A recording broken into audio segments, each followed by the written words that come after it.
Hello बच्चों, स्वागत है आप सभी का आपके अपने चैनल गॉड क्लासेस पर। गॉड क्लासेस यानी मैथ्स भी एंड मस्ती भी।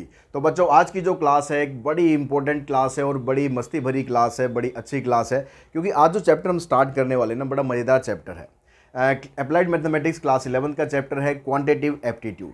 क्वांटिटेटिव एप्टीट्यूड मतलब क्वांटिटेटिव मैथ्स आप कह सकते हो। ये ऐसा टॉपिक है जो आप जितने भी एग्जाम आगे देने वाले हो ना भाई, सबके अंदर इसके टॉपिक आने हैं। यानी ये टॉपिक आप ये नहीं कह सकते कि सिर्फ मैथमेटिक्स का टॉपिक है, अप्लाइड मैथमेटिक्स का टॉपिक है, ये आपके कंपटीशन एग्जाम का भी टॉपिक है। तो इसके अंदर जितने भी टॉपिक्स दिए गए बड़े ध्यान से पढ़ना, क्योंकि आप जितने भी आगे कंपटीशन एग्जाम देने वाले हो, मैं किसी का नाम नहीं लूँगा, हर एक एग्जाम देने वाले हो, जो भी आप एग्जाम देने वाले हो 12th के बाद, उन सभी के अंदर इनमें से कुछ ना कुछ टॉपिक, और हो सकता है कि सारे के सारे टॉपिक उसके अंदर आए। तो आपको दोबारा उन सब टॉपिक की प्रिपरेशन करने की ज़रूरत नहीं पड़ेगी अगर आप क्लास 11th में ही इसको बहुत अच्छे से कर लेते हैं। तो इसमें जो सबसे पहला टॉपिक है क्वांटिटेटिव एप्टीट्यूड, पूरा जो चैप्टर है उसमें सबसे पहला टॉपिक है वो है हमारे पास एवरेज। अगर आपने देखा भी हो कंपटीशन एग्जाम में, तो बहुत से क्वेश्चन एवरेज से रिलेटेड आते हैं। तो इन एवरेज का सारा हम बेसिक्स करेंगे, पढ़ेंगे, समझेंगे। बेसिक्स पढ़ने समझने के बाद जब आप कंपटीशन एग्जाम के लिए बाद में प्रिपरेशन करोगे ना, तो आपको सिर्फ इनके शॉर्टकट्स पे काम करना है, क्योंकि बेसिक तो आप सारा आप पढ़ चुके होंगे। तो अब यहाँ पर इसके बेसिक्स की बात करते हैं। इसके अंदर जो एवरेज आपको जो अभी दी गई है इस बार 11th क्लास में, कुछ चीज़ें बढ़ा दी गई हैं। पहले सिर्फ सिंपल एवरेज थी, इस बार वेटेड एवरेज भी इसमें इंक्लूड कर दिया गया है। एवरेज स्पीड भी इंक्लूड कर दिया गया है, एवरेज वेलोसिटी भी इंक्लूड कर दिया गया है। तो ये सब चीज़ें हम पढ़ेंगे, इन सब का बेसिक कंसेप्ट पढ़ेंगे, प्लस एक्सरसाइज जो आपकी 3.1 है इस चैप्टर की, उसके भी कुछ क्वेश्चंस हम आज इस पार्ट में करेंगे, कुछ क्वेश्चन जो बाकी रह जाएंगे उसको नेक्स्ट पार्ट में करेंगे। तो अब सबसे पहले तो कंसेप्ट की बात करते हैं कि कंसेप्ट में क्या है।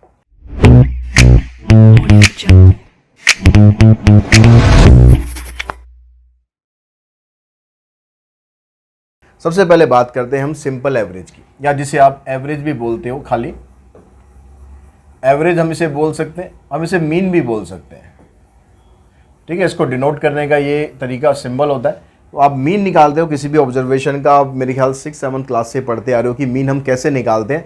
मीन निकालने के लिए आपको करना क्या है, या एवरेज निकालने के लिए हमें करना क्या है, जितना भी आपको ऑब्जर्वेशंस दी होती है, जितना भी डाटा दिया हुआ होता है, उन सबको आपको क्या करना है, सिर्फ प्लस करना है। Sum of all observations, sum of all observations divided by total number of observation. This is the formula for average, total number of all observations. Average का जो कंसेप्ट है वो बहुत मतलब आप पहले से पढ़ते आ रहे हो, तो इसके बारे में बहुत ज़्यादा डिटेल में डीप में हम बात नहीं करेंगे। बस थोड़ा सा एक बार रिकॉल कर लेते हैं कि एवरेज क्या होता है। कि जो भी डाटा आपके पास आता है उससे एक आपको एक मीन वैल्यू निकालनी होती है, एक एवरेज वैल्यू निकालनी होती है, कि इस डाटा से अगर हम रिजल्ट को एनालाइज करें तो हमारे पास एक मीन वैल्यू आ जाए। जैसे फॉर एग्जांपल आप लोग अगर स्कूटी चलाते हैं, आजकल तो सभी बच्चे स्कूटी चला रहे हैं, बाइक चला रहे हैं, तो अब जब आप उसमें पेट्रोल डलवाते हो, हालांकि आप लोग इतना देखते नहीं होंगे कि कितना का पेट्रोल डल रहा है, कितनी लीटर चल रही है, क्योंकि पैसा तो अभी मम्मी पापा का चल रहा होगा। तो फिर भी अगर आप वहाँ से एक एवरेज निकालें कि भाई मैंने 4 लीटर पेट्रोल डलवाया, तो मेरी जो स्कूटी है वो कितने किलोमीटर चलेगी, तो वो क्या आएगी, वो उसकी एवरेज आ गई। ठीक है, कि भाई इतने लीटर के अंदर इतनी आपकी स्कूटी चलती है, वो एवरेज आ गई। आप एवरेज निकालते रहते हो। अक्सर क्लास में जब आपके यूटीज़ होते हैं, आपके हाफ ईयरली फाइनल मार्क होते हैं, एग्ज़ाम होते हैं, तब आप अपनी एवरेज निकालते हो कि मेरे इतने मार्क्स आए, मेरी एवरेज इतनी है। ठीक है, या क्लास में कई बार हम क्या करते हैं, कुछ टीचर्स आपका डाटा इकट्ठा करते हैं कि भाई इस साल की जो इस महीने की जो एवरेज अटेंडेंस है वो कितनी रही। तो उन सब के लिए क्या किया जाता है, जो एवरेज जब भी आप निकालते हैं तो क्या किया जाता है कि जो भी आपके पास ऑब्जर्वेशंस होती हैं जिसका आप एवरेज निकालना चाह रहे हो, ठीक है, आप डिस्टेंस का एवरेज निकालना चाह रहे हो, आप मार्क्स का एवरेज निकालना चाह रहे हो, ठीक है, या आप पैसे का एवरेज निकालना चाह रहे हो, किसी भी चीज़ का एवरेज निकालते हो, तो उन सब का टोटल कर दिया जाता है। जितना भी बनेगा उन सब का टोटल कर दिया जाता है, और वो कितने हैं, मतलब उनकी कितनी ऑब्जर्वेशंस हैं। जैसे आप मार्क्स की एवरेज निकाल रहे हो तो कितने सब्जेक्ट के मार्क्स निकाल रहे हो। अटेंडेंस की अगर टीचर एवरेज निकालनी है तो मंथ के अंदर टोटल अटेंडेंस कितनी है। ठीक है, ये सारा का सारा डाटा जो है आपके पास टोटल नंबर ऑफ ऑब्जर्वेशंस में यहाँ पर आ जाएगा, और ऊपर हमेशा सम ऑफ ऑल ऑब्जर्वेशंस आएगा। इससे जो भी वैल्यू आएगी वो क्या बनेगी, आपकी एवरेज बनेगी, या मीन कह सकते हो, या फिर आप एक्स के ऊपर ऐसे बार लगा सकते हो। सबका मतलब इनका एक ही है कि आप एवरेज निकालोगे। तो ये बहुत सिंपल सा कंसेप्ट है। ठीक है, सिंपल एवरेज का। अब इसके अंदर क्या चीज़, थोड़े से 1-2 चीज़ें और नोट्स इसके अंदर आपको दे रखे हैं, जिससे आप MCQs क्वेश्चंस में आपको काफ़ी हेल्प मिल सकती है। तो पहला पॉइंट है, उसमें क्या कहता है, अगर हम जितनी भी उसके अंदर ऑब्जर्वेशंस हैं, ऑब्जर्वेशंस को हम x1 x2 x3 ऐसे डिनोट कर सकते हैं। अगर हम किसी भी ऑब्जर्वेशन के अंदर अगर हम कुछ स्पेसिफिक टर्म ऐड कर दें, कुछ भी स्पेसिफिक टर्म ऐड कर दें, मान लो मैं कहूँ कि भाई if x is added to each observation, यानी जितनी भी ऑब्जर्वेशन है उन सब के अंदर अगर हम x को ऐड कर दें तो उसमें क्या होगा, जो आपका मीन है, जो एवरेज है, वो भी उतनी ही बढ़ जाएगी। Then average is increased bye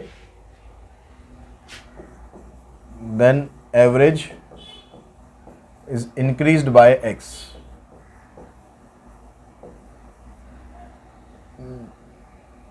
increased by x, यानी हमने क्या करना है, जितनी भी एवरेज होगी, जितना भी मतलब आपको डाटा दे रखा होगा, 10 है, अगर 10 दे रखी हैं, 20 दे रखी है, 50 दे रखी है, अगर हर एक के साथ हमने x को ऐड कर दिया, मान लो कि हमारे पास हमने डाटा निकाला, डाटा से हमारे पास एवरेज आ गई उसकी 50। अब उसके अंदर जितने भी ऑब्जर्वेशंस थी सबके अंदर मैंने 5-5 ऐड कर दिया, तो अब आपको जो नया मीन है ना वो निकालने की ज़रूरत नहीं है। अगर आपको ये कंसेप्ट पता है तो आपको नया मीन निकालने की ज़रूरत नहीं है। जो हमारा मीन पहले आया था 50, उसी के अंदर आपको 5 ऐड कर देना है, तो 50 प्लस में 5 यानी 55 आपकी नई एवरेज बन के आ जाएगी, उसको दोबारा निकालने की ज़रूरत नहीं है। अगर मैं सेकंड पॉइंट की बात करूं तो इसी से रिलेटेड है, if x is subtracted, x को आपको ऐड नहीं करना, सब्ट्रैक्ट करना है। अब सब्ट्रैक्ट करने पर क्या होगा, हर एक ऑब्जर्वेशन में सब्ट्रैक्ट करोगे तो एवरेज जो है वो डिक्रीज हो जाएगी, इंक्रीज की जगह डिक्रीज हो जाएगी। डिक्रीज बाय x कितनी होगी, जितना आपने उसमें ऐड किया है। ठीक है, अगर मैं 50 एवरेज लेके चल रहा था, 5 मैंने कम कर दिया तो 45 रह जाएगी। ऐसे अगर हम मल्टीप्लाई कर दें, if x is multiplied to each observation then average is multiplied by x।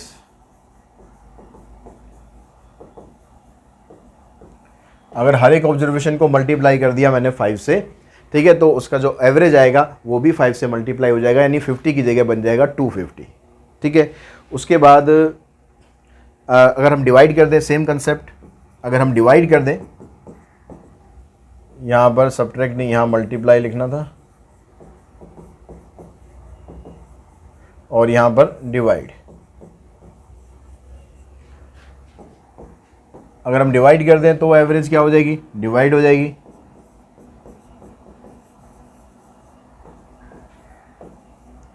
अगर 50 एवरेज है, 5 से डिवाइड करेंगे तो एवरेज 10 रह जाएगी। इसके अलावा एक पॉइंट और ये कहता है कि भाई जो भी आपकी एवरेज आएगी ना, उसकी रेंज हमेशा जो मिनिमम वैल्यू है और मैक्सिमम वैल्यू उसके बीच में कहीं आएगी, उससे बाहर नहीं जा सकती। मान लो कोई मिनिमम वैल्यू 5 है और मैक्सिमम वैल्यू मान लो उसकी 50 है, तो जो भी वैल्यू आएगी ना उनके बीच में ही आएगी, उससे बाहर नहीं जा सकती। Average lies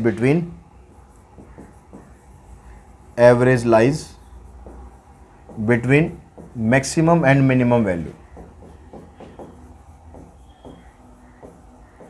maximum and minimum observations. तो यहाँ से भी आपको आंसर का थोड़ा सा आइडिया लग जाएगा। मान लो आपको जो भी डाटा दिया हुआ है, अब 2 से स्टार्ट हो रहा है और डाटा आपका जा रहा है 100 तक, और आपने एवरेज निकाल दी गलती से आगे 101, तो इसका मतलब क्लियरली गलत है, तो 100 से पार जा ही नहीं सकता। तो यानी वहाँ से आपको एक आइडिया लग गया कि भाई यहाँ पर आंसर मेरा गलत हो रहा है, तो उसको हम ठीक कर सकते हैं। तो ये 5 पॉइंट है इसके सिंपल एवरेज के, तो इन सभी 5 पॉइंट्स को आप नोट कर लेंगे अच्छी तरीके से, याद रखना, बहुत काम आएंगे। उसके बाद हम चलते हैं नेक्स्ट वेटेड एवरेज पर। ये तो होगी सिंपल एवरेज, ठीक है। उसके बाद है वेटेड एवरेज। अब वेटेड एवरेज का मतलब क्या होता है, यहाँ पर दोनों में डिफरेंस क्या होता है। जो सिंपल एवरेज होती है ना, जो ये सिंपल एवरेज होती है, इसमें जितने भी ऑब्जर्वेशंस होती हैं, x1 x2 x3 जितनी भी ऑब्जर्वेशन होती है, सबकी इक्वल वेटेज होती है, सबको इक्वल माना जाता है। ठीक है, यहाँ पर जो भी आपको मतलब वेट के लिए अलग से कोई देने की ज़रूरत ही नहीं पड़ती, क्योंकि यहाँ पर सबको इक्वली ट्रीट किया जाता है। लेकिन जब वेटेड एवरेज की हम बात करते हैं तो यहाँ पर ऑब्जर्वेशन की जो वेटेज है वो अलग अलग होती है। ऑब्जर्वेशन की वेटेज अलग अलग का मतलब, मान लो मैं एक क्लास की हाइट की एवरेज निकालना चाह रहा हूँ, तो क्लास की हाइट में मैं कह दूँ कि भाई 5 स्टूडेंट ऐसे हैं जिनकी हाइट 150 है, 6 स्टूडेंट ऐसे हैं जिनकी हाइट 160 है, 7 स्टूडेंट ऐसे हैं जिनकी हाइट 150 है। तो यहाँ पर जो हाइट है ना, उनको मैं एक अलग अलग वेट दे रहा हूँ कि ये 4 लोगों की है, ये 5 लोगों की है, ये 7 लोगों की है। तो वहाँ पर सबकी हाइट एक मतलब मैं ये लेके नहीं चल रहा कि भाई 150 150 150 ऐसे लेके नहीं चल रहा। ठीक है, मैं सबको अलग अलग कैटेगरी में डिवाइड कर दिया, मैंने सबको मतलब एक वेटेज दे दी, एक वैल्यू दे दी कि 150 हाइट वाले इतने हैं, 160 हाइट वाले इतने हैं और ये इतने हैं। तो फिर हम उसकी एवरेज निकालते हैं। तो एवरेज निकालने के लिए उसमें क्या करेंगे, वेटेड एवरेज के लिए जो सिंबल आप ये यूज़ कर सकते हो, एक्स बार के नीचे W लगा दो। तो यहाँ पर हम जितनी भी जो भी ऑब्जर्वेशन का हम जितना उसको वेट दे रहे हैं, मान लो ऑब्जर्वेशन हमारे पास है फर्स्ट x1 और उसका वेट आ गया W1, यानी जो भी वैल्यू है उसकी। जैसे मैं बात कर रहा हूँ कि हाइट है 160, ऐसे स्टूडेंट है 4, तो 160 को 4 से मल्टीप्लाई कर देंगे, प्लस फिर दूसरी ऑब्जर्वेशन उसका वेट, फिर तीसरी ऑब्जर्वेशन इसका वेट, और इस तरह से जितनी भी ऑब्जर्वेशन है उन सब के वेट से हम उनको मल्टीप्लाई करेंगे और डिवाइडेड बाय टोटल वेट आ जाएगा। ठीक है, divided by total weight W1 W2 W3, इस तरह से टोटल वेट आ जाएगा आपके पास। इससे जो निकलेगी वो बनेगी वेटेड एवरेज। अगर वेटेड एवरेज के अंदर ऐसा आपको सीन दिया जाता है कि भाई जो ऑब्जर्वेशंस हैं सबको इक्वल वेटेज दी जा रही है, तो सिंपल आप जो सिंपल एवरेज होती है वो निकाल सकते हो, अगर सबको वेटेज बराबर दे रहे हैं तो। लेकिन अगर वेटेज सबको बराबर नहीं दे रहे हैं तो आप उसको सिंपल एवरेज नहीं कह सकते हो। उसके बाद अगर हम बात करें एवरेज स्पीड और एवरेज वेलोसिटी, तो इनका मतलब क्या है, एवरेज स्पीड या average velocity. Average speed, average speed का जो फार्मूला होगा उसके लिए हम क्या करेंगे, ये आपने 9th 10th में शायद पढ़ा भी होगा साइंस में, कि एवरेज स्पीड निकालने के लिए आपको टोटल डिस्टेंस चाहिए कि टोटल डिस्टेंस कितना कवर किया, टोटल डिस्टेंस कवर्ड, और total time taken, total time कितना लिया गया, टोटल टाइम टेकन। तो उससे आपकी एवरेज स्पीड निकल जाएगी। ठीक है, अक्सर जब हम बाइक स्कूटी पे चलते हैं, कार में चलते हैं, हम एवरेज स्पीड निकालते हैं। कई बार आजकल तो ऑटोमेटिकली होती है, कार अपने आप ही एवरेज निकाल देती है, बाइक भी अपने आप एवरेज निकाल देती है। तो उसके लिए देखा क्या जाता है कि जो टोटल डिस्टेंस है आप कितना चले और उसके बाद टोटल टाइम आपको कितना लगा। मान लो मैं यहाँ पर दिल्ली में हूँ, दिल्ली से मुझे जाना है हरिद्वार। अब हरिद्वार जाने के लिए मेरे को जो टोटल डिस्टेंस है वो देखना है कि कितना मैंने कवर किया। ठीक है, सपोज मान लो 300 किलोमीटर के आसपास का डिस्टेंस है और टोटल टाइम कितना लिया गया। अब टोटल टाइम के अंदर सारा टाइम ऐड होगा। मैं थोड़ी देर चला, मान लो 1-2 घंटे चला, फिर नाश्ते के लिए रुक गया, फिर 1-2 घंटे चला, थोड़ा सा रेस्ट कर लिया। तो इस तरीके से मैं रेस्ट करते हुए चलते हुए आगे बढ़ता रहा। जो टोटल टाइम लिया जाएगा उस टोटल टाइम के हिसाब से आपको यहाँ पर वैल्यू निकालनी है और जो भी आपका आंसर आएगा वो बन जाएगी आपकी एवरेज स्पीड। ठीक है, एवरेज स्पीड का मतलब सिर्फ ये नहीं होता कि भाई जो चलते रहेंगे बस उसकी स्पीड देखनी है, आपको टोटल टाइम देखना है, उसमें जो रुका हुआ टाइम है वो भी है और जो चलता हुआ टाइम है वो भी है, सारा टाइम आपको ले लेना है। उसके बाद हम निकालते हैं यहाँ पर एवरेज वेलोसिटी। एवरेज वेलोसिटी, अब ये एवरेज वेलोसिटी निकालने के लिए आपको यहाँ पर डिस्टेंस कवर्ड की जगह लेना है टोटल डिस्प्लेसमेंट। टोटल डिस्प्लेसमेंट, अब ये डिस्टेंस और डिस्प्लेसमेंट में फ़र्क क्या होता है, नीचे वही आएगा टोटल टाइम टेकन। अब इन दोनों में डिफरेंस क्या होता है, यहाँ पर डिफरेंस अगर हम निकालें इन दोनों का तो उसके लिए देखो, अगर मान लो जैसे मैं यही बात कर रहा हूँ कि दिल्ली से हरिद्वार हम जा रहे हैं, तो सपोज़ मैं यहाँ पर हूँ अभी दिल्ली में और हरिद्वार में जाना चाह रहा हूँ। तो मैं मान लो यहाँ से मैं पहुँच गया, रुड़की पहुँच गया, रुड़की से फिर बीच में और क्या क्या स्टेशन आते हैं वो तो याद भी नहीं आ रहे मुझे। पहले मेरठ आ गया, फिर रुड़की आ गया, इस तरह से करते करते 3-4 स्टेशन जाके भाई मैं हरिद्वार यहाँ पर पहुँच गया। तो यहाँ पर आ गया हरिद्वार। दिल्ली के आसपास वही पड़ता है, इसलिए दिल्ली टू हरिद्वार जाना आसान रहता है। ठीक है, अब मान दिल्ली से हरिद्वार की जो डिस्टेंस है ना, ये टोटल डिस्टेंस मान लो हो गया 300 किलोमीटर के आसपास ये हो गया। लेकिन अगर मैं डिस्प्लेसमेंट की बात करूंगा तो मैं ये नहीं देखूंगा कि मैं टोटल डिस्टेंस मैंने कितना ट्रैवल किया है। अब ये देखा जाएगा कि जहाँ से हमने अपनी जर्नी स्टार्ट करी थी और जहाँ पर हम खड़े हैं उसके बीच में जो डायरेक्ट डिस्टेंस है, जो डिस्प्लेसमेंट है वो कितना है। मतलब उसके लिए हम इस चीज़ को देखेंगे, हम यहाँ जो खड़े हैं और यहाँ से लेकर यहाँ तक का डिस्टेंस कितना है। हो सकता है ये घूम घूम के ऐसे मैं ट्रैवल कर रहा हूँ, मैं यहाँ पर आ जाऊँ तो मैं दिल्ली से डिस्टेंस देखूँगा तो बहुत कम हो गया पूरे डिस्टेंस के मुकाबले। तो जब हम डिस्प्लेसमेंट देखेंगे तो जो हमारी ओरिजिनल पोजीशन है और जो फाइनल पोजीशन है उनके बीच का जो डायरेक्ट डिस्टेंस होगा सिर्फ वो हम मेज़र करेंगे। उसके लिए आप ये नहीं देखेंगे भाई टोटल आपने कितना चला। ठीक है, अब जैसे मान लो मैं दिल्ली से हरिद्वार चलने के लिए मैं हो सकता है मैं सीधा रास्ता ना लेके जा रहा हूँ, मैं ऐसे जा रहा हूँ, भाई मैं ऐसे चला गया घूमते घामते यहाँ पहुँच गया। तो जब डिस्टेंस देखेंगे तो हम ये सारा देखेंगे डिस्टेंस कितना कवर किया, लेकिन जब डिस्प्लेसमेंट देखेंगे तो सिर्फ ये डिस्टेंस देखेंगे कि भाई दिल्ली से हरिद्वार तक की जो डायरेक्ट डिस्टेंस है वो कितना है। तो इस तरीके से हम डिस्प्लेसमेंट निकालेंगे, डिस्प्लेसमेंट को निकाल के टोटल टाइम से डिवाइड करेंगे तो उससे बनेगी आपकी एवरेज वेलोसिटी। तो ये 2-3 फार्मूले इस एक्सरसाइज से रिलेटेड हैं, तो इनके क्वेश्चंस हम करना स्टार्ट करते हैं। एक्सरसाइज 3.1 के कुछ क्वेश्चंस करते हैं, लगभग 10 क्वेश्चन आज इस वीडियो में करेंगे, फिर बाकी के जो क्वेश्चंस है उसको फिर नेक्स्ट वीडियो में करेंगे। तो सबसे पहला जो क्वेश्चन है अगर उस पर हम चलें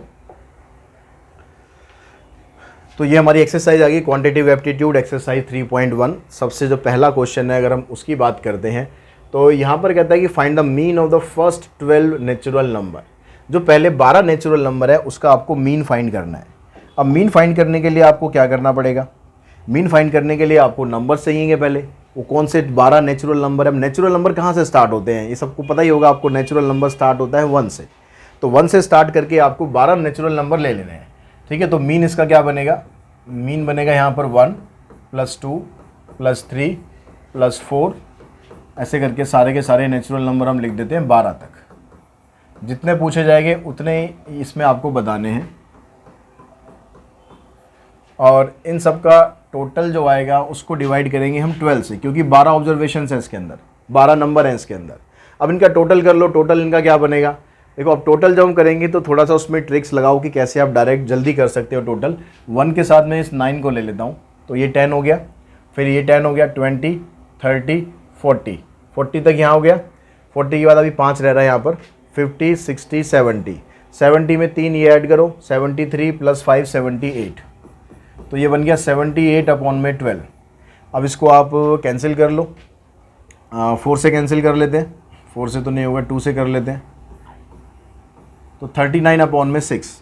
तो इसको आप डिवाइड करोगे, 6 6 = 36, और उसके बाद बचेगा इसके पास कितना बचेगा, 3 बचेगा, 6 5 = 30। तो आंसर आ जाएगा आपका 6.5। ये आ जाएगी आपकी इसकी एवरेज। अगर हम नेक्स्ट क्वेश्चन की बात करें, यहाँ पर क्या कहता है, find the average of first 7 odd prime number. जो आपको कौन से नंबर लेने हैं, पहले 7 नंबर लेने हैं जो ऑड भी होने चाहिए, प्राइम भी होने चाहिए। और ये वर्ड का ध्यान रखना कि ऑड भी होने चाहिए, क्योंकि पहला जो प्राइम नंबर होता है वो 2 होता है। कहीं आप 2 लेके चल पड़ो स्टार्टिंग से ही, पहला प्राइम नंबर हो जाएगा इसमें 3, क्योंकि ऑड होना चाहिए।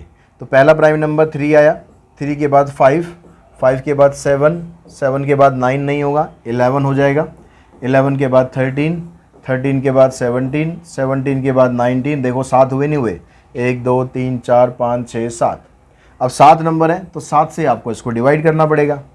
अब इनको ऐड कर लेते हैं, अब इनको ऐड करते हैं। देखो ये 19 और ये 11, ये 30 हो गया, और 30 ये हो गया जी, 30 30 60, 60 और 70, 70 + 5, तो 75/7। अब 75 को अगर आप डिवाइड करोगे तो ये पूरा तो कटेगा नहीं, तो इसको मिक्स फ्रैक्शन में निकालते हैं। 10 7 = 70 एंड 5/7। तो ऐसे मिक्स में छोड़ सकते हो, डेसिमल में ला सकते हो, डेसिमल में छोड़ दो, मिक्स में छोड़ना है मिक्स में छोड़ दो, दोनों तरीके से आंसर आपका ठीक है। अगर हम बात करें नेक्स्ट क्वेश्चन की इसमें, तो क्वेश्चन नंबर 3 कहता है, क्वेश्चन नंबर 3 में कहता है कि find the mean of the positive factors of 24। 24 के आपको पॉजिटिव फैक्टर्स लेने हैं, सिर्फ पॉजिटिव फैक्टर्स, सारे नहीं लेने। पॉजिटिव फैक्टर्स में सबसे पहला तो आ जाएगा 1। 1 तो बेचारा सभी का फैक्टर होता है भैया, किसी को भी डिवाइड करवा लो सबको डिवाइड कर देगा। फैक्टर्स का मतलब जो 24 को डिवाइड कर सके। उसके बाद 2, ये भी डिवाइड कर सकता है, 3 से भी हो सकता है, 4 से भी हो सकता है, 5 से तो नहीं होगा ना, चलो 6 से हो जाएगा, 6 के बाद 8 से हो जाएगा, 8 के बाद 9 से नहीं होगा, 10 से नहीं होगा, 11 से नहीं होगा, 12 से हो जाएगा, और 12 के बाद फिर 24 खुद से भी तो हो जाएगा, इसको नहीं छोड़ना है। तो कितने नंबर बने, 1 2 3 4 5 6 7 8, तो 8 से कर देंगे हम इसको डिवाइड। अब इनका टोटल करते हैं। देखो ये 24 के साथ मैंने ये ले लिया 6, 30 हो गया, 30 और 20 ये हो गया 50, 50 + 4 कितना हो गया, 54, 57 और 60, यानी 60/8। 4 से इसे काटा तो ये आ गया आपके पास 7.5। तो थर्ड का आंसर बन गया 7.5। क्वेश्चन नंबर 4 में कहता है कि 5 people were asked about the time in a week they spend in a doing social work in their community. 5 लोगों से पूछा गया कि भाई जो सोशल वर्क है ना उसमें कितना टाइम वो वहाँ पर स्पेंड करते हैं। अच्छी बात है, सोशल उसमें टाइम स्पेंड करना चाहिए। तो उन्होंने आंसर दिया कि भाई 10 आवर्स, 7 आवर्स, 13, 20 एंड 15 आवर्स वो स्पेंड करते हैं। तो इनकी अगर आपको एवरेज निकालनी है तो एवरेज निकाल देते हैं इसकी। एवरेज के लिए क्या करना है, इनको भाई सबको प्लस कर दो, 10 + 7 + 13 + 20 + 15। और 5 लोगों से पूछा तो 5 से कर देते हैं डिवाइड।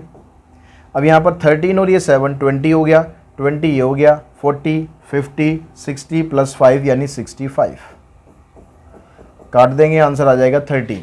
तो एवरेज आवर्स जो वो डिवोट करते हैं सोशल वर्क में वो आ गया 13 आवर्स। क्वेश्चन नंबर 6 की बात करें तो फिफ्थ में कहता है the mean of 6 observation is 17.5 कि आपको 6 ऑब्जर्वेशन दे रखी है, उनका मीन दे दिया 17.5। जब भी इस तरह का क्वेश्चन आएगा तो जो हमारा फार्मूला क्या था, मीन निकालने का क्या फार्मूला था, मीन निकालने का फार्मूला होता है सम ऑफ xi, ऐसे भी लिख सकते हैं, divided by number of observation. ठीक है, divided by number of observation, ऐसे हम लिख सकते हैं। अब यहाँ से ये कह रहा है कि भाई मीन आपको दिया हुआ है, ऑब्जर्वेशन दी हुई है, टोटल निकाल सकते हैं। तो ये जो सिग्मा xi होता है यानी जो टोटल होता है, इसको निकालने के लिए मीन को n से कर देते हैं मल्टीप्लाई। तो इस तरह का जब भी क्वेश्चन आएगा जहाँ पर आपको ये बताया जाए कि भाई 6 ऑब्जर्वेशन है, उनका मीन इतना है, तो उसका आप टोटल निकालो। ये कह रहा है कि मीन ऑफ 6 ऑब्जर्वेशन इज 17.5। तो आप क्या करो, इनका टोटल निकालो। टोटल कैसे निकालेंगे, भाई total of 6 observations equals to 17.5 into में 6। जितना उसका मीन था उसको नंबर ऑफ ऑब्जर्वेशन से मल्टीप्लाई कर दो, निकल गया टोटल। यही तो फार्मूला बनेगा ना यहाँ पर कि मीन को नंबर ऑफ ऑब्जर्वेशन से मल्टीप्लाई करो। तो यहाँ पर 6 से हम इसको मल्टीप्लाई करेंगे, 6 5 जा 30, बचेगा 3, 6 7 जा 42, प्लस में 3 45 और 6 + 4 आ गया 10। तो यानी जो पहली 6 ऑब्जर्वेशन थी उनका सम 105 हो गया। अब उसमें से कह रहा है कि भाई 5 ऑब्जर्वेशन तो ये हैं, ये 5 ऑब्जर्वेशन है, तो आपको 6th ऑब्जर्वेशन फाइंड करनी है। तो हम यहाँ पर निकाल लेते हैं कि भाई सम ऑफ 5 ऑब्जर्वेशंस, इन पांचों का सम निकाल लो। 14 + 9 + 23 + 25 + 10, इनका सम करो, कितना आएगा। 14 प्लस में 9 23, 23 23 हो गया 46, 46 और 10 ये हो गया, कितना हो गया 56, 56 में 20 और ऐड कर दो, कितना हो गया 76, 76 में +5 ऐड कर दो, बन गया 81। यानी इन पांचों का सम आ गया 81। अब ये 6 का सम था, ये 5 का सम है, तो जो छठी ऑब्जर्वेशन है वो क्या बन गई, 6th ऑब्जर्वेशन। वह 105 में से 81 माइनस कर दो, तो 5 - 1 4, 10 - 8 2, तो जो छठी ऑब्जर्वेशन है वो बनेगी आपकी 24। क्वेश्चन नंबर 6 में भी कुछ इसी तरह का, ये कहता है average of 25 observation is 27। 25 observation है और उनकी एवरेज दे रखी है 27। तो इनका टोटल कर लो, इनका टोटल कर लेते हैं। सम ऑफ 25 ऑब्जर्वेशन, 27 इंटू में 25, 25 7 जा 175 होता है, कैरी करेंगे 17, 25 2 जा 50, 60 और 7 हो गया 67। ये इन 25 ऑब्जर्वेशन का सम आ गया। अब इसमें से कहता है कि 1 observation is included, the average still remains 27। अगर हम इसके अंदर एक वैल्यू और डाल दें, अभी हमारे पास कितनी थी 25 ऑब्जर्वेशन है, अगर हम एक वैल्यू और डाल दें तो डालने पर भी जो एवरेज है 27 ही रहती है। तो फाइंड द इंक्लूडेड ऑब्जर्वेशन, तो जो ऑब्जर्वेशन आपने इंक्लूड करी है वो क्या होगी। तो अगर मैं आंसर आपको बता दूं कि भाई वैल्यू क्या होगी, तो आंसर उसका यही आएगा जो हमारा मीन निकला है कितना 27, क्योंकि एक वैल्यू और डालने से मीन पे कुछ चेंज ही नहीं हो रहा है। फिर भी हम निकाल लेते हैं, कैसे निकालेंगे। अब ये कह रहा है कि भाई हमने एक वैल्यू और इंक्लूड कर ली, if one more observation is included. Include करने पर भी मीन में कोई चेंज नहीं आया, मीन वही है। तो इसका मतलब क्या हुआ, सम ऑफ 26 ऑब्जर्वेशन अगर हम निकालेंगे, ये कितना आ जाएगा 27 इंटू में 26। अब 27 में अगर हम 26 को मल्टीप्लाई करेंगे, तो मल्टीप्लाई करने पर 26 से इसको करेंगे 6 7 जा 42, 6 2 जा 12 + 4 16 और ये आ गया आपके पास 702, ठीक है 702 आ गया। अब यहाँ पर हमें जो ऑब्जर्वेशन हमने इंक्लूड करी है वो बताना है। तो ये आपके पास कितने का टोटल आया 26 का, ये टोटल कितना था 25 का। तो 26 ऑब्जर्वेशन में से 25 ऑब्जर्वेशन का सम माइनस कर दो, तो जो वैल्यू आपने इंक्लूड करी थी वो निकल जाएगी। इंक्लूडेड ऑब्जर्वेशन 702 माइनस 675, तो आप माइनस करोगे तो वही आ गया 27। जो मैंने आंसर आपको पहले बताया था वही बता दिया, ठीक है, वही आ गया ना। अब यहाँ पर मैंने क्या कंसेप्ट यूज़ करा, जो स्टार्टिंग में मैंने 4 पॉइंट बताए थे सिंपल एवरेज के साथ, कि अगर हम किसी वैल्यू को सब्ट्रैक्ट कर देते हैं तो मीन में भी वही वैल्यू सब्ट्रैक्ट हो जाती है। तो यहाँ पर भी आपने क्या करा है कि यहाँ पर आपने जो 25 ऑब्जर्वेशन थी उसके मीन पर कोई फ़र्क नहीं आया, एक ऑब्जर्वेशन हमने उसके अंदर ऐड कर दी तो उस पर कोई फ़र्क ही नहीं आया, एवरेज पर कोई फ़र्क ही नहीं आया, तो मतलब वही ऑब्जर्वेशन आपने उसके अंदर ऐड की है। अब इसके अंदर नेक्स्ट क्वेश्चन की अगर हम बात करें, क्वेश्चन नंबर 7 देखते हैं। 7 में कहता था average of A 5 number is 87। 5 number है जिनकी एवरेज 87 दी हुई है। तो सेम वही कंसेप्ट यूज करो, सम निकालो इनका, सम ऑफ 5 नंबर्स 87 इंटू में 5, तो 5 7 जा 35, 5 8 जा 40 प्लस 3 43। अब कहता है one of the number is excluded, एक नंबर आपने एक्सक्लूड कर दिया, पिछली बार इंक्लूड करा था, इस बार एक्सक्लूड कर दिया, बाहर ही निकाल दिया, लेकिन तो एवरेज है वो 5 कम हो गई। अब पिछली बार में क्या था, एवरेज सेम रही थी, इस बार एवरेज 5 कम हो गई है। तो एवरेज 5 कम होने पर क्या हुआ, if one number is excluded,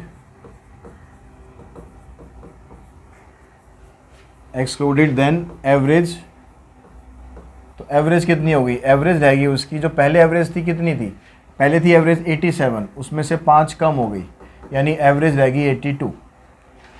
एक ऑब्जर्वेशन कम हो गई, एवरेज कम हो गई, यानी सम ऑफ 4 नंबर रह गए। अब पहले 5 नंबर थे, अब 4 नंबर रह गए, उनका सम निकालेंगे तो 4 को इसकी एवरेज से मल्टीप्लाई कर देंगे तो आ जाएगा 4 2 जा 8, 4 8 जा 32।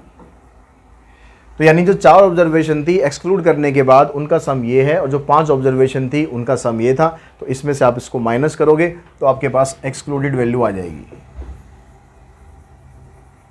एक्सक्लूडेड ऑब्जर्वेशन 435 में से 328 माइनस करो, तो जो एक्सक्लूडेड ऑब्जर्वेशन है वो आ जाएगी आपके पास 107।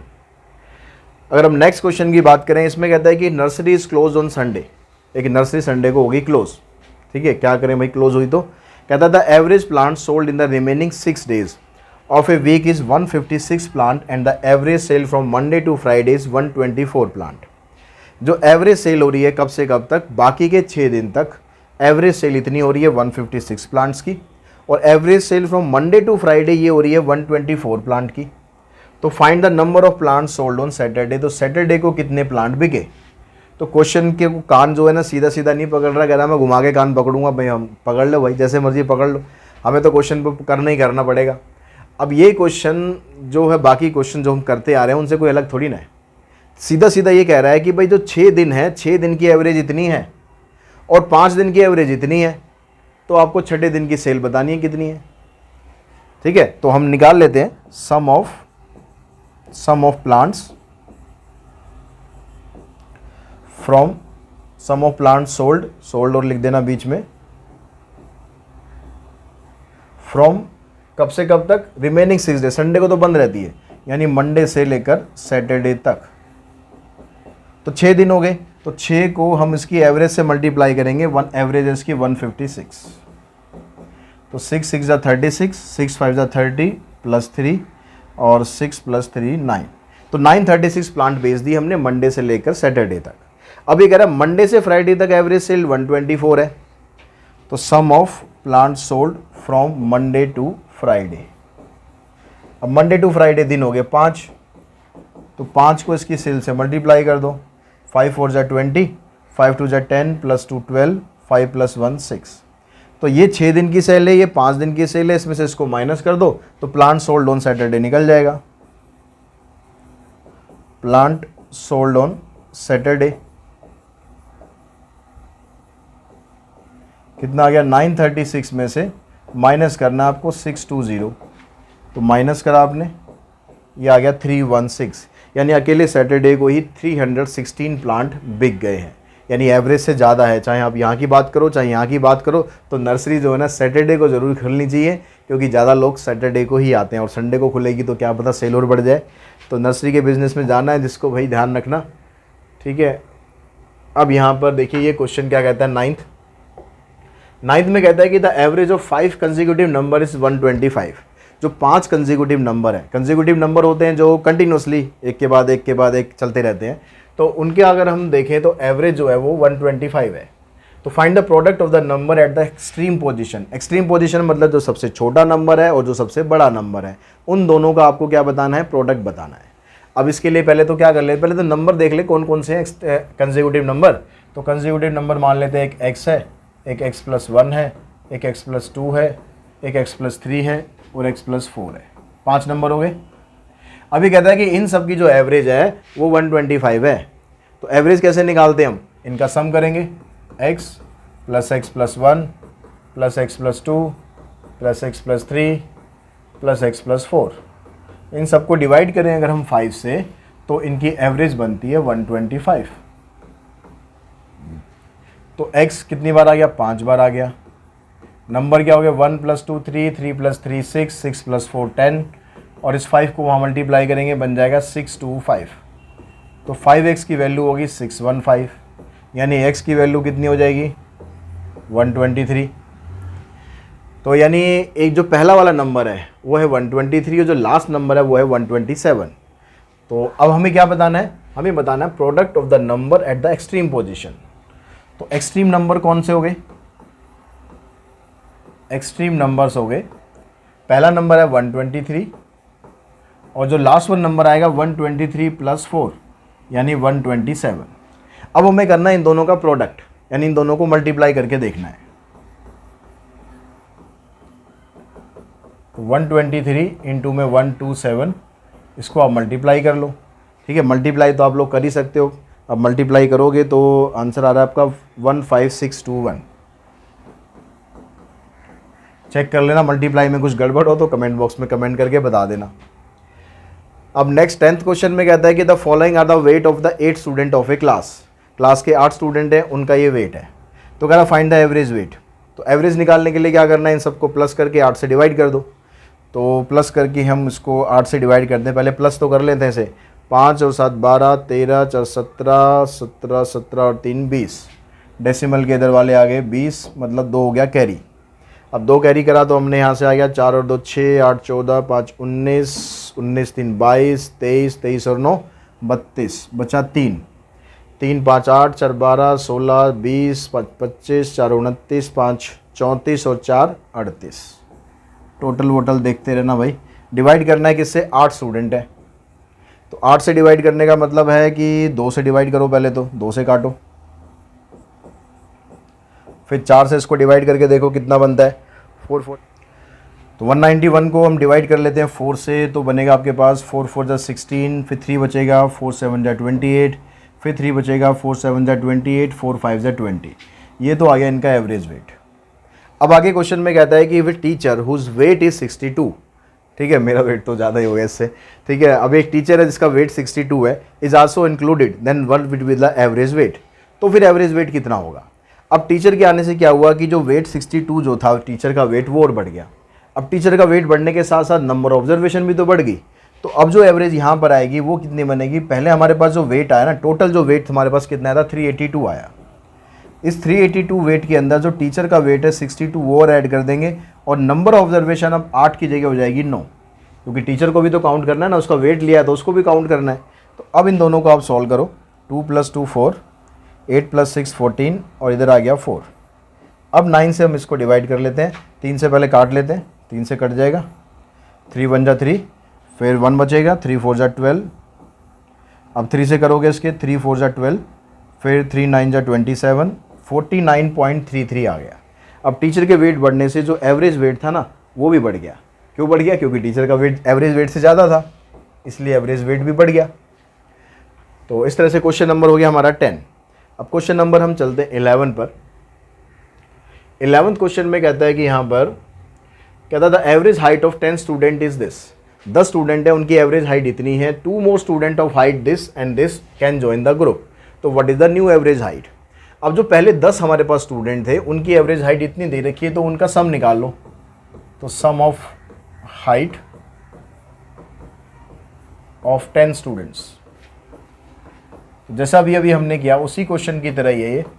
तो उसके लिए क्या करेंगे, 151.8 को 10 से कर लेते हैं मल्टीप्लाई, तो ये आ गया 15180, 1518 आएगा खाली 10 मल्टीप्लाई होने के बाद, क्योंकि डेसिमल के बाद 0 लगाओगे उसकी कोई वैल्यू नहीं। तो 10 स्टूडेंट का जो टोटल हाइट है ना वो इतनी आ गई। अब उसके अंदर 2 स्टूडेंट और आ गए, तो उनकी वजह से क्या हुआ, अब सम कितना बन जाएगा, सम ऑफ हाइट ऑफ 12 स्टूडेंट। अब स्टूडेंट भी बढ़ गए 2, हाइट का जो सम हमारे पास था 1518, उसके अंदर आपने 157.6 और 154.4 इसको भी आपने ऐड कर दिया, तो ये तो हो गया आपके पास सम। पहले सम निकाल लेते हैं, फिर एवरेज बाद में निकाल लेंगे। तो इनका सम करेंगे, तो ये आपके पास 1518 है, इन दोनों का सम करते हैं, 6 + 4 10, 7 + 4 11 + 1 12, 10 + 1 11 और 1 1 2 और 3, तो ये आ गया आपके पास 1830, ये आ गया 12 स्टूडेंट का टोटल। अब उनकी एवरेज आपको निकालनी है, ठीक है, एवरेज निकालनी है इसकी। तो अब क्या करेंगे हम, क्योंकि स्टूडेंट हमारे बढ़ गए, स्टूडेंट 12 हो गए, तो 12 से डिवाइड करेंगे। तो 6 से इसको आप कैंसिल कर लो पहले, 6 2 12, 6 3 18, 6 5 30, 2 से डिवाइड करेंगे तो आ जाएगा 152.5 सेंटीमीटर। ये हमारी एवरेज हाइट आ जाएगी, हमारी नहीं एक्चुअली जो 12 स्टूडेंट है उनकी एवरेज हाइट आ जाएगी। नेक्स्ट क्वेश्चन पे चलते हैं, क्वेश्चन नंबर 12th क्वेश्चन में कहता है कि the mean marks of the boy and girl in examination are 70 and 73। एक एग्जामिनेशन के अंदर जो बॉयज़ और गर्ल्स हैं उनकी मीन जो है वहाँ 70 है और यहाँ 73 है। अब यहाँ पर भी बॉयज़ देख लो, ध्यान से देख लो, आपकी मीन यहाँ पर भी कम दे रखी है, थोड़ा सा परफॉर्मेंस अपनी सुधार लो। मीन मार्क्स ऑफ बॉयज़ है 70, गर्ल्स है 73। If the mean marks of all the student in that examination are 71, अगर सबका टोटल कर लिया जाए तो जो मीन मार्क्स है वो 71 आते हैं। तो find the ratio of the number of boy to the number of girl. तो मान लेते हैं कि जो नंबर ऑफ बॉयज़ है, let number of boys be x and number of girls मान लेते हैं,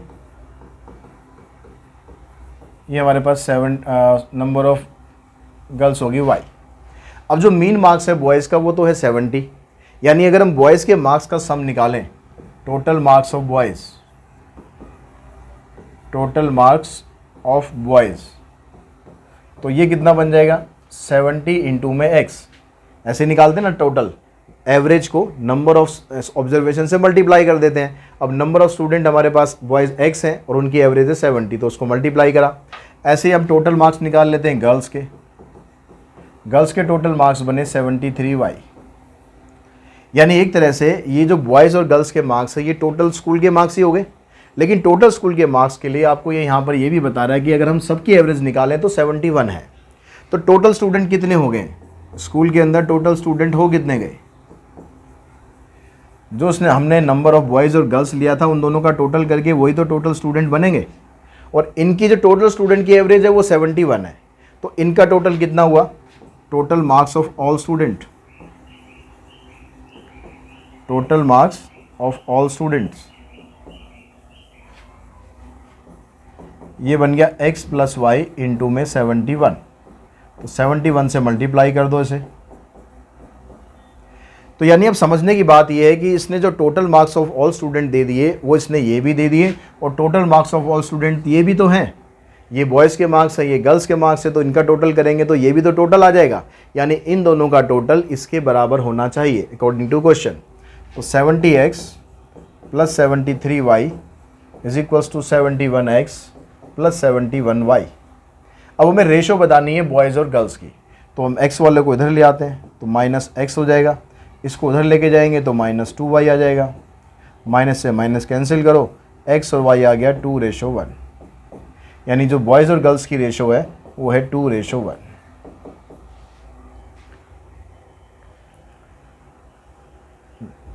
तो इसी क्वेश्चन के साथ ही ये आज की जो वीडियो है उसको हम यहीं पर फिनिश करते हैं। अभी इसके 12 क्वेश्चन और हैं, तो बाकी के क्वेश्चंस हम नेक्स्ट वीडियो में करते हैं। 12 क्वेश्चन हमने इस वीडियो में कर लिए और नेक्स्ट वीडियो में मिलते हैं। कल ही आपको इसकी नेक्स्ट पार्ट भी मिल जाएगा, तो उसके लिए ज़्यादा आपको वेट करना नहीं पड़ेगा।